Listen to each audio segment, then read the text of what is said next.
ముంగట ఉంది కాబట్టి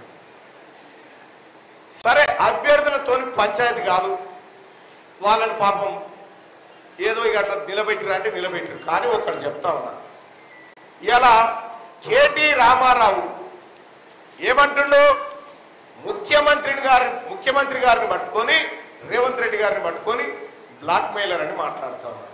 ఇలా తీన్మార్ మల్లన్నను పట్టుకొని బ్లాక్ మెయిలర్ అని మాట్లాడుతా ఉన్నారు. ఓకే, ఈ 10 ఏళ్లల్లా మీ ఎంతమంది టీఆర్ఎస్ ఎమ్మెల్యేలను బ్లాక్ మెయిల్ చేసిండు తీన్మార్ మల్లన్న? మీ అయ్యను బ్లాక్ మెయిల్ చేసిండా? నిన్ను బ్లాక్ మెయిల్ చేసిండా? 10 సంవత్సరాల కాలం పాటు 10 ఏళ్ల కాలం పాటు మీరే కదా పవర్ లో ఉన్నది. ఒక్కటి తీయకపోతేనేవరా మరి? ఒక్కటైనా బయటికి రావన్నా వద్దా?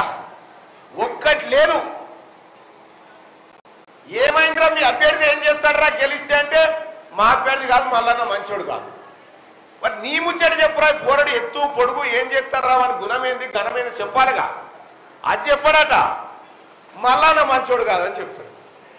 మల్లన్న మంచోడా కాదా ఈ మొలుగు గడ్డకు తెలియదా?